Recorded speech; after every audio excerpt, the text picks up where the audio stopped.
गजेंद्र सिंह शेखावत राजस्थान की सियासत का वो चेहरा जो सबके निशाने पर रहता है। 5 साल अशोक गहलोत ने सबसे ज्यादा अगर किसी को खत्म करने में ताकत लगाई तो वो गजेंद्र सिंह शेखावत थे। पार्टी के भीतर की सियासत में भी वसुंधरा राजे और उनके समर्थक नेताओं ने शेखावत को सियासी रूप से घेरने में कोई कसर नहीं छोड़ी। गजेंद्र सिंह शेखावत धैर्य इतना कि राजस्थान में मुख्यमंत्री पद का प्रबल दावेदार होने के बावजूद जब आला कमान ने कुछ और फैसला लिया तो चेहरे पर शिकन की एक लकीर तक नहीं आई। काम के प्रति समर्पण इतना कि जिस ERCP योजना पर पिछले 5 सालों में राजस्थान में सिर्फ सियासत ही हुई, राजस्थान में बीजेपी सरकार बनने के 10 दिनों के भीतर दिल्ली में दोनों राज्यों के अधिकारियों को बुलाया, बैठक ली और ERCP का रास्ता क्लियर करा लिया। यही शेखावत जब फील्ड में उतरते हैं तो लापरवाह अधिकारियों के बीच उनके अलग ही तेवर नजर आते हैं। ये तस्वीरें हाल ही में अपने संसदीय क्षेत्र की हैं। अतिक्रमण के नाम पर सैकड़ों लोगों पर बुलडोजर चलाने को आमदा प्रशासन को संदेश दे दिया कि सत्ता बदल गई है, रवायतें भी बदलिए। सर से भी होती है, चीफ सेक्रेटरी से भी होगी।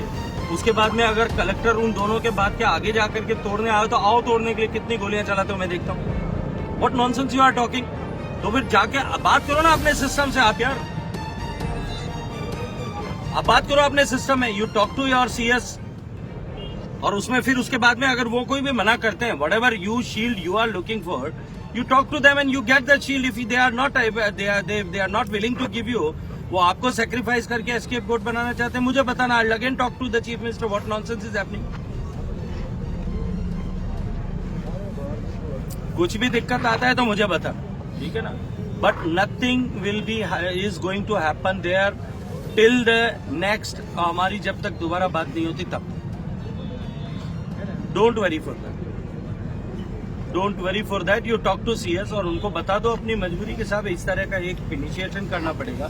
You just right and seek direction from the state government के साथ ये इस तरह की विषय है। गांव के लोगों की तरफ से ये प्रतिवेदन मुझे प्राप्त हुआ है, इसके ऊपर मुझे इमीडिएट मार्गदर्शन चाहिए। फैक्चुअल स्टेटस ये देखिए, स्टेट अपने आप अब दे देगी, उसको पेश कर देना कि साहब this direction has come to me. ये तेवर शेखावत के पहली बार नहीं है। इससे पहले भी जनता के मुद्दों पर शेखावत ऐसे ही प्रशासन से भिड़ते नजर आए हैं। जनता के काम करने में शेखावत के यही तेवर और किसी भी पद की दौड़ से खुद को दूर रखने की अदा ने ही शेखावत को मोदी शाह का सबसे खास बनाया है। चाहे पंजाब में पार्टी को फिर से जिंदा करना हो या बंगाल में कई सीटों का मोर्चा संभालना हो, राष्ट्रपति चुनाव में NDA के प्रचार का पूरी कमान संभालनी हो या राजस्थान चुनाव में पर्दे के पीछे का पूरा मैनेजमेंट देखना हो, शेखावत ने मोदी शाह के हर टास्क को पूरा किया। और अब जब राजस्थान में बीजेपी की सरकार बन चुकी है तो शेखावत मोदी का विजन प्लान हर घर नल का पानी पहुंचाने में जुट गए हैं। यही वजह है कि प्रदेश में अब तक भले ही मंत्रिमंडल भी नहीं बना हो, लेकिन शेखावत ERCP के काम को पूरा करने में जुट गए हैं। शेखावत जैसलमेर से लेकर जोधपुर और तमाम दूसरे जिलों में चल रहे जल जीवन मिशन की प्रगति रिपोर्ट और फाइलों को तेजी से आगे बढ़ाने में जुट गए हैं। Bureau report, political panchayat.